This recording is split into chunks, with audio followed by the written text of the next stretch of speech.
Maayong buntag! Tara at samahan niyo akong mamasyal sa isa sa pinaka-famous na mountain na matatagpuan dito sa Gunma Prefecture, Japan. Isang oras at kalahating minuto nga ang biyahe neto mula sa tinitirhan namin. Ilang beses na nga akong nakapunta doon pero hindi pa rin ako nagsasawang balik-balikan ang lugar na yon. Kaya excited na akong maipakita sa inyo kung gaano kaganda ang Mount Akagi. Ang Mount Akagi nga ay isang stratovolcano. Ito ay ipinangalan sa isang battle cruise ship noong World War II. Ito ay isang punong barko para sa strike force sa pag-atake nila sa Pearl Harbor. Ang ibig sabihin nga pala ng Akagi ay Red Castle or Red Tree. Sayang nga kasi ang pagpunta namin dito hindi pa masyadong matigas ang buong lawa at hindi natin mai-experience na maglakad sa taas nito. Eto nga at tamang kulitan lang kami habang naglalakad papunta sa Red Castle. Saktong-sakto nga ang pagpunta namin dito kasi maaraw.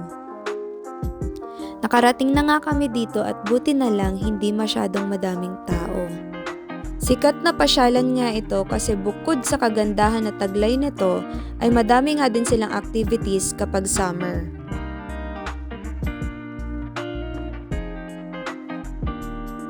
Hindi nga ito basta-basta pasyalan lamang kasi pwede ka ding mag-wish dito at pwede kang mag-alay ng dasal.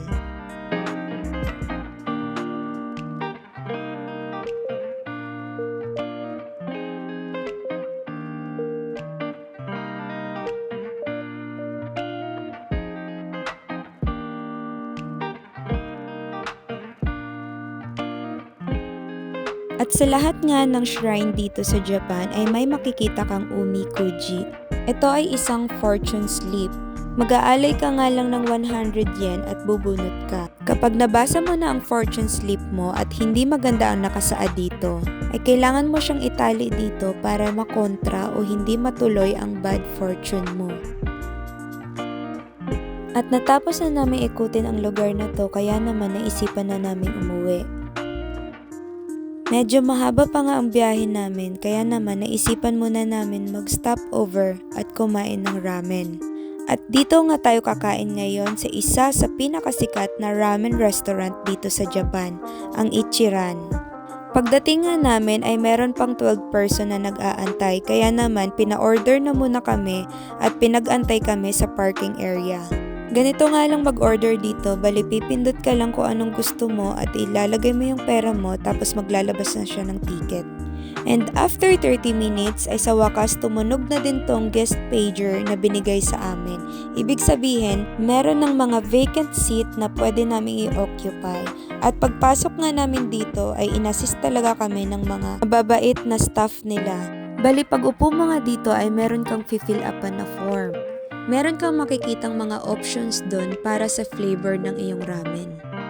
Bagay na bagay nga tong lugar na to para sa mga introvert na tao. And after ilang minutes nga, dumating na din ang ramen natin. Hindi lang talaga sa itsura masarap ang ramen dito, kundi panalong-panalo ka talaga sa lasa. Nag-order nga din ako netong kikorage na isang wood ear mushroom na bagay talaga sa mainit na sabaw. At magugulat na lang kayo sa gagawin ng staff nila after nila mag-serve. Ganyan talaga sila kapulite dito at inaalagaan talaga nila ang kanilang mga customer. And after nga niyan ay isasara na nila yung window mo para ma-enjoy mo at hindi ka maistorbo habang kumakain ka ng ramen. Hanggang dito na nga lang muna ang video natin ngayon. Maraming salamat sa panonood at sana ay na-enjoy kayo sa pamamasyal natin. Hanggang sa susunod ulit!